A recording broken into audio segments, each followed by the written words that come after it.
Welcome back to CryptosRus. I'm George. We're all George. Howard Lutnick, who was the CEO and chairman of Cantor Fitzgerald, one of the biggest financial firms out there, self-made billionaire. He is the new Commerce Secretary. So all this talk about tariffs, that's under his command. It's his job to find ways to spur up the economy, to negotiate with different nations, to increase trade, to decrease the trade deficits, to generate revenue. And you know what? This guy is very pro crypto. Very pro crypto. I did some research on him. Cantor Fitzgerald, I think a lot of people don't know this. Since 2018, they became one of the custodians for Tether. They held U.S. Treasuries for Tether. They held billions for Tether.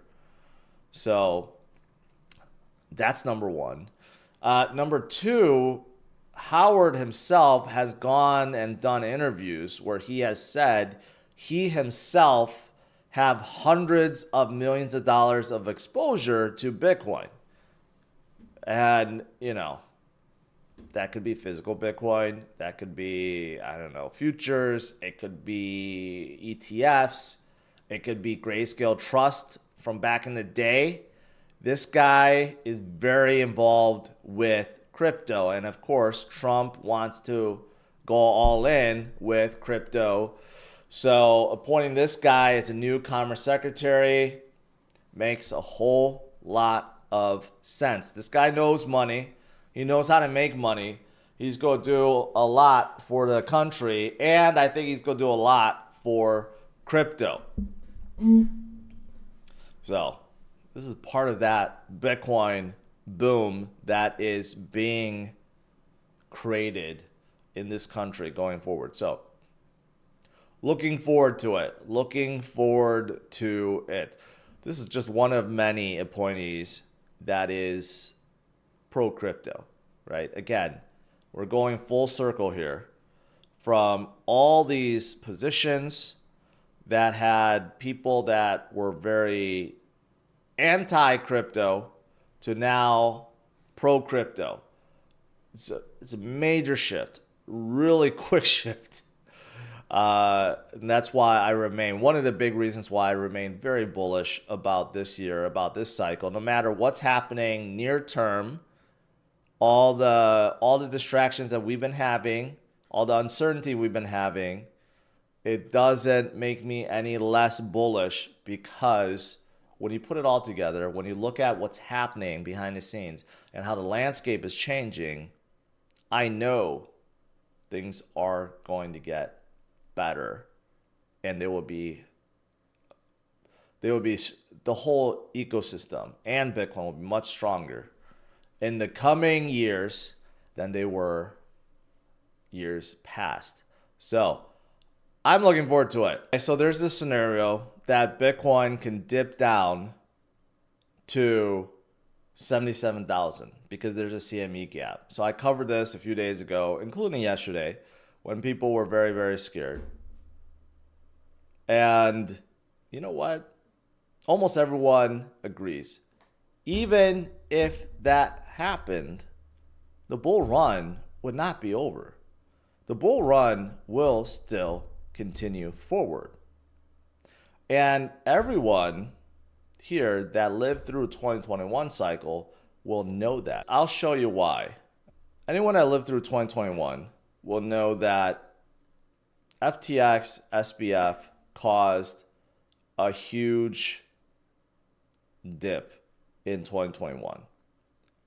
A lot of you guys know that when we first peaked at 64,000, we went from, look at this, we went from 3,800. So people that are complaining about 93,000, 95,000 Bitcoin, they certainly didn't live through 3,800, 4,000, 5,000, 6,000 Bitcoin back in 2020. Okay. We went from 3,800 Bitcoin in 2020 to 64,000. It seemed like we didn't stop. We did. We had a lot of stale moments and up and downs. But once we hit 64,000, do you know what happened? We went from 64,000 and we fell down to 28,000.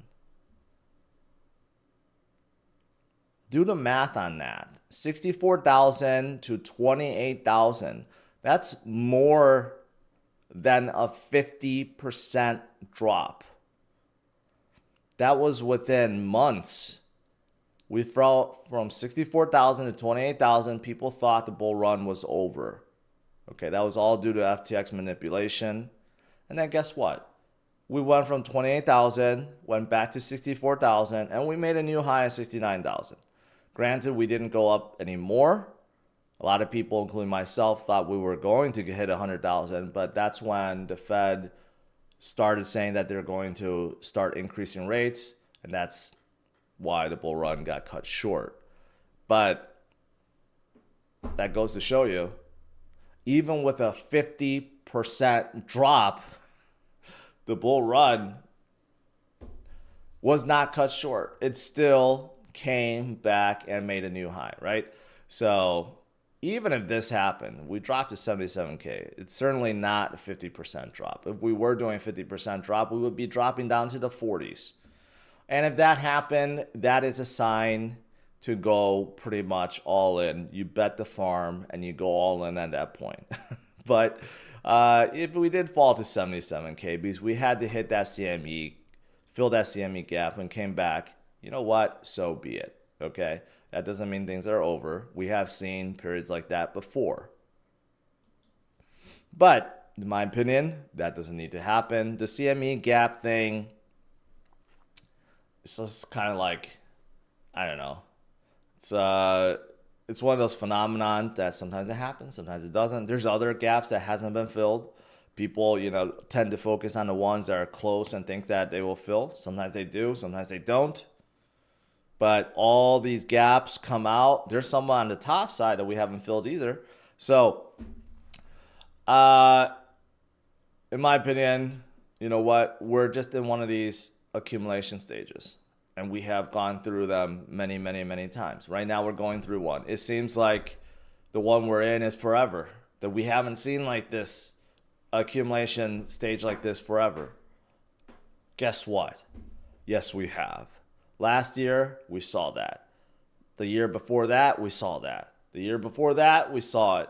We saw it over and over and over again. But we tend to live in a moment and we forget about what has happened before. But that accumulation stage in 2024 was much longer, twice as long, almost 3 times as long as the one we're in now. But guess what happened afterwards? We went up 50%. So again, that's why you don't want to be discouraged. You don't want to be fudded out. I know that's not really a term, but I'm creating it. You don't want to be fudded out in a market, okay? Because you just don't know what's coming. And things could recover really quickly.